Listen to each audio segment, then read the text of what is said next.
Hey, this is Glendon with the Monday Morning Pep Talk. The title of this joint, Life is Not Fair, and that's a beautiful thing. I was having a conversation with a friend, and she was a little down. She's like, life's not fair. There's all kind of bad things happening on the job, and she was just ready to pack it in. I was just like, look, just like life can be unfair to you on a adverse or negative tip, it can be just as unfair to you on a positive tip. Like, say when someone wins the lottery, it does happen. Odds are against you, but it does happen. Is it fair that they spent $1, $2, $3, maybe $5 and they have millions? Is that fair? No, it's not fair, but no one's really bitching about that. Is it fair that because a male or a female is extraordinarily good looking, that they can earn a very significant income just from the way that they look? Is that fair? Yeah, but no one's bitching about that either. It's only like when things don't go our way that we talk about the unfairness of life. The pendulum swings both ways, and you really have to be aware of that and just your expectations accordingly. Because as a kid, I used to study a lot of Asian philosophy, and there was this one writing where it's like you don't get too high, you don't get too low, you just kind of stay in the middle, because some of these rapid mood swings when you're thinking about your life in terms of fairness or unfairness can actually just take you out your game. And one of the things that I've noticed is, as you do work, as you put into life, you usually get 2, 3, 4, 5, 6 times back your return. Like, if you do good deeds for people, just from the natural love of your heart, just like sometimes I buy people who look pressed, dinner, lunch, whatever. I'll just do that. And it's always like the same thing. They're like, wow, thanks, because no one ever just gave me something and didn't really want anything from me. I'll do that, and then it may be that week, it may be a month later, but something like really crazy on the positive tip just happens in my life. Sometimes it could be a year later, because you're putting out that good energy. In terms of, bringing in karma, because people always talk about, karma, bad karma. I don't really get caught up on karma. I get it caught up in, you reap what you sow. And if you're not sowing anything, because there's a lot of people who are so selfish that they don't give nothing of themselves to anybody, and they're just take. Just take. So what do they really sow? They're sowing nothing. Just depends. But you have to put yourself out there. You have to do stuff.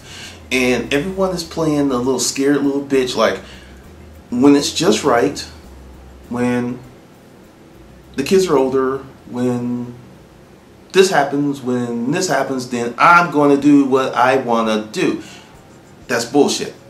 You can do it right now, but you may not be able to do all of it. If you have kids or family and obligations, you may have to take your goal, which is this big, and slice it up and work on this section, then work on this section. Growing up, there was one of my neighbors, Benita Scott. It took her like 10 years to finish nursing school. She took a class at a time, and she was consistent with it. She took a class at a time, make sure her credits and everything, and step by step. Now, the beautiful thing is, when she graduated, kids were older, and then that money came in, but she did it. And I just watched her, year after year, she did it. I'm gonna make it, taking my class, doing this. And the goal was the same, it just took longer. You got to get away from this microwave mentality.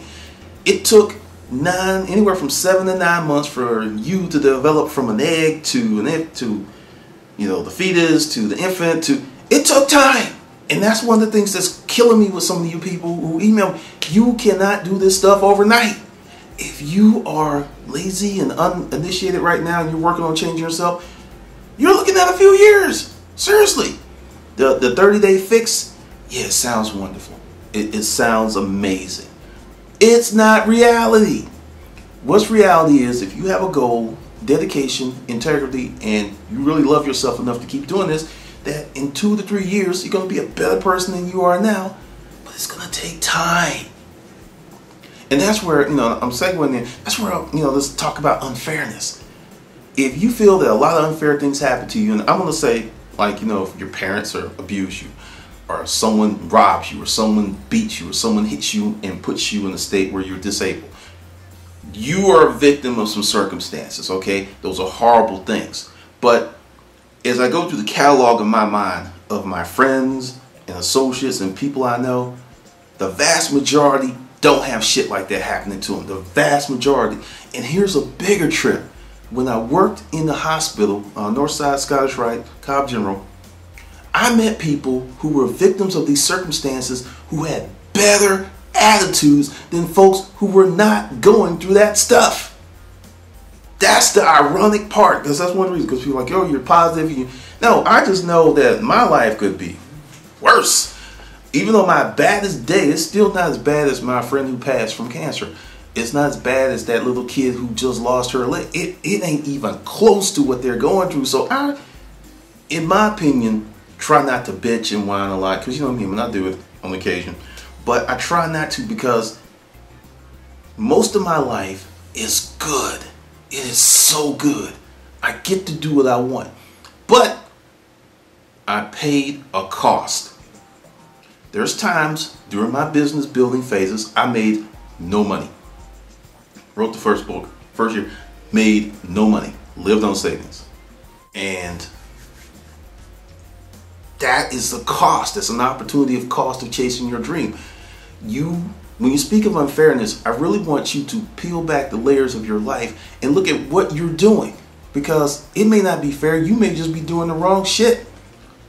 You want to go to school, but you want to party. You got to make a decision. It's like you got to work a job. Some's got to give. And it may be that fun thing. That's reality. That's what grown people do. So, I'm saying this, that life is unfair, and that's a great thing, is because once you're able to really, like I said, peel back the layers and look at your life and start making better decisions, you'll be amazed at how fair life becomes. It becomes real fair. I mean, seriously, one of the big things I talk about is either you're going to manage your money or your money's going to manage you. That is huge, huge, huge. It is super, super huge in terms of chasing your dream. It's hard to chase a dream when you're broke. It's hard to chase a dream when you're homeless. You live in the United States of America, you have to have some money, and you have to manage your money to have a certain lifestyle. Those are facts. That's not what I'm saying. It's just fact. And if you don't do that and you continue to allow your money to lead you right your nose, it's going to be very hard for you to accomplish all the great things that you could. That's it. Because, a friend of mine, Dina, we talked about it. A lot of people talk about retirement. We talk about freedom. And there was a recent comment, YouTube administration put it up there. When you manage your money and you don't have all these obligations, you have a tremendous amount of freedom.